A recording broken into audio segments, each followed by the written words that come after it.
y'all, so for today's video I'm bringing you another what's for dinner. However, this one is going to be a little bit different. For this video I'm focusing on recipes that would be perfect to make for a Super Bowl party or to save and use later this year during football season. It is just the perfect finger foods and appetizers and snacks to have while you watch a football game. So today we're going to be making buffalo chicken sliders, we're going to be making Chex Mix, then we're also going to be making a cheese ball. So in our family we love to do cheese balls, either the one that I'm showing you here, which is kind of a fruity cheese ball with pineapple and red peppers, kind of like a Hawaiian cheese ball. And then the other one that we like to do is a spicy cheese ball with cheese and spicy pecans. So for this video I'm going to be showing you the Hawaiian cheese ball. And I'm trying to think, there might be one other thing that I show y'all in this video. I can't remember at this point. But if you want to see these recipes, then just keep watching. For our first recipe today, we're going to be making buffalo chicken sliders. And to get started, you just need 3 ingredients and your crock pot. So first, you're going to need about 2 pounds of chicken breast. I'm using 2 fairly large chicken breasts here. And then you're just going to need some hot sauce and some ranch. So to get started with this recipe, I'm going to dump the chicken into the crock pot, and then I'm going to go in and add about a 1/4 cup of hot sauce and then another 1/4 cup of ranch salad dressing. And then once I've got all of that in the crock pot, I'm going to set the crock pot to high and let this cook for about 4 hours. So now that our chicken is completely cooked, I'm just going to shred it up really fast. On this day, I decided to just use the fork method, so I took 2 forks and just shredded it. Another really easy way to shred chicken is with your mixer. You could transfer the chicken to a bowl and then set your mixer to about medium, and that would be a really fast way to shred chicken, but I didn't want to dirty up another bowl on this day, so I decided to just shred it by hand.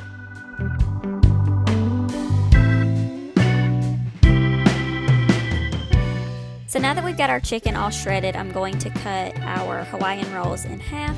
And you could use any sort of roll here. We just really like the flavor of Hawaiian rolls. And as you can see, I did not do the most fantastic job of cutting this. So what I ended up doing was I put the top down first, and then I used the bottom as my top. So now that I've got my bottom layer of bread, we're just going to add a thin layer of ranch just for a little bit more flavor. And then for cheese today, I just went in with some sharp cheddar. You could use any kind of cheese here, but I just thought that the sharp cheddar would be really good with the buffalo sauce. And then I'm going to start layering our chicken. You could definitely do a layer of chicken, another layer of ranch, another layer of cheese if you wanted to.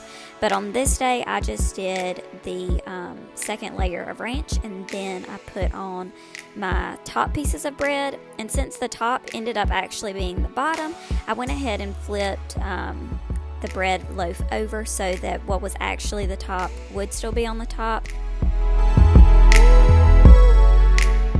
And then for our last step, I'm just going to put a little bit of butter on the top of the rolls so that they'll come out nice and golden brown. And then I'm going to put them in a 350-degree oven for about 15 minutes. I think in hindsight, they got a little too dark for us, so we have a convection oven, which is what I was using here. So if you're using a convection oven at 350, I think I would say between 10 and 12 minutes in the oven would be perfect.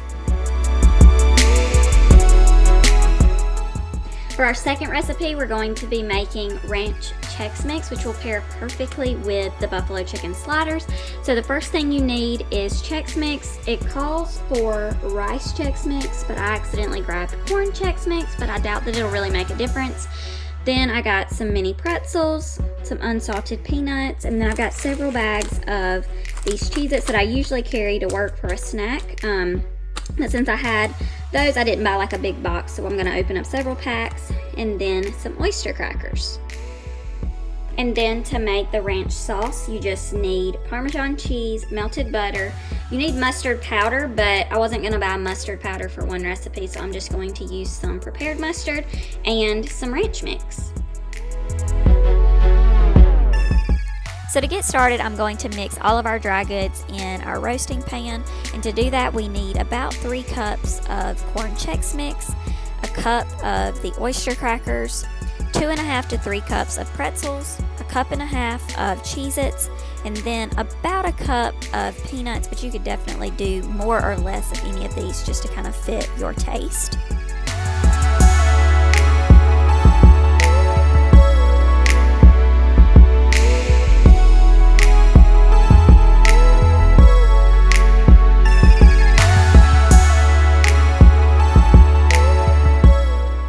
And then once I have all of our dry ingredients in the roasting pan, I'm just going to stir that really quickly just to make sure that everything is incorporated and everything will be able to get evenly coated.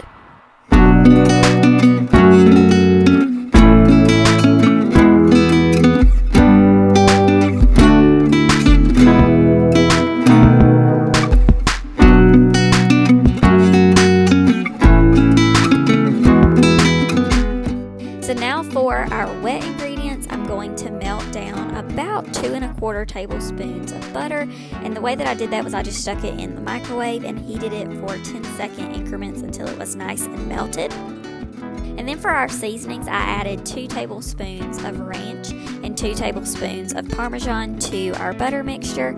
And then I did about a teaspoon of prepared mustard.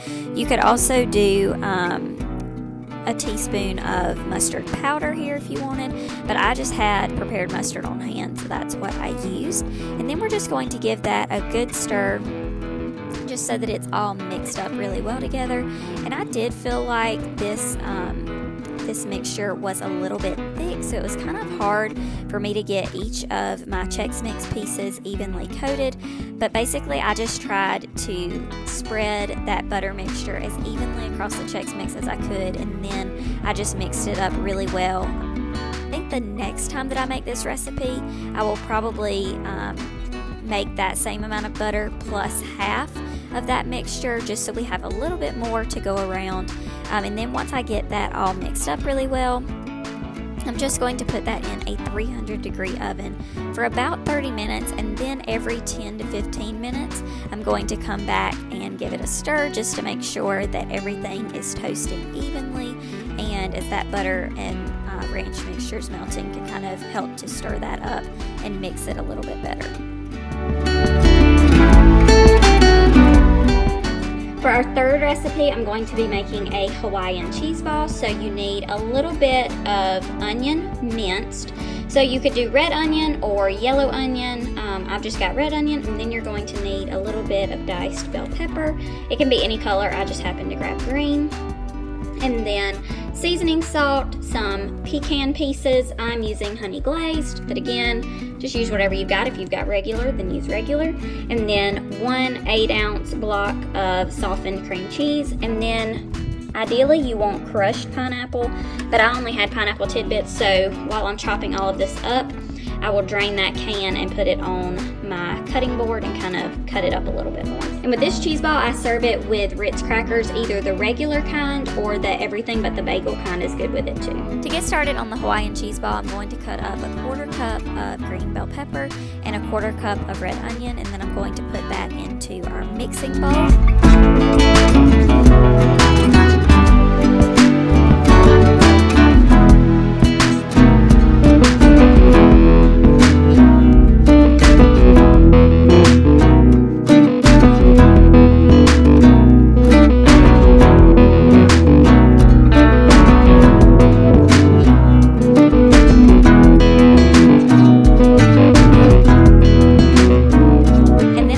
Open the can of pineapple tidbits and drain that really well. And I prefer to use crushed pineapple for this recipe, but the tidbits were all I had, so I'm actually going to give them a little bit of a rough chop just to kind of help to give them more of a crushed texture.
got all of those ingredients in our mixing bowl, I'm going to throw in our block of softened cream cheese and about a half tablespoon of the seasoning salt, and then I'm just going to mash that all together until it is well combined.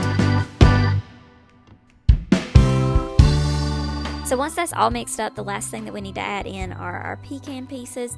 Normally I just use regular pecans, and that's what I prefer to use, but on this day I was really just trying to throw this cheese ball together with things that I had, so I ended up using a couple tablespoons of the honey glazed pecan pieces, and I feel like they ended up making the cheese ball extra sweet, and I didn't really want that. So I would recommend just using regular pecans, don't use the glazed kind, and you could throw in as much or as little of the pecans as you wanted. I've been using regular pecans. I probably would have thrown in about a quarter of a cup, maybe an eighth of a cup, a little bit more than what I had here. Once you get the pecan pieces in there and mix everything up really well, you're ready to move this cheese ball to your storage container, and then you want to let it chill for a couple of hours. That way the cream cheese is able to harden up a little bit and all the flavors are able to marry, and then you're ready to serve it with your Ritz crackers. Another thing that you could do here before you store it is roll it in some more pecan pieces, and I do that sometimes, but here, since I was using the honey glazed, I didn't have enough to roll it, and I definitely think it would have been way too sweet if I had rolled it in the honey glazed pecans, but I definitely like rolling it in just the regular pecans. So now that we've got that all mixed together, I'm just going to move it to the Tupperware and let it chill for the next couple of hours, and then a little later we'll get it out and eat it. And there you have it, y'all. That is all of the food that I think would make the perfect spread for your Super Bowl watch party. If you end up making any of these recipes, I would love for you to tag me on Instagram. I've got my handle name and all of those links in the description box below. But I hope that you enjoyed this video. If you did, please give it a thumbs up and let me know in the comments if there's any recipes that you would like for me to try out and share with y'all. I would love to do that. And then also subscribe if you haven't already so that you don't miss out on the next What's for Dinner video.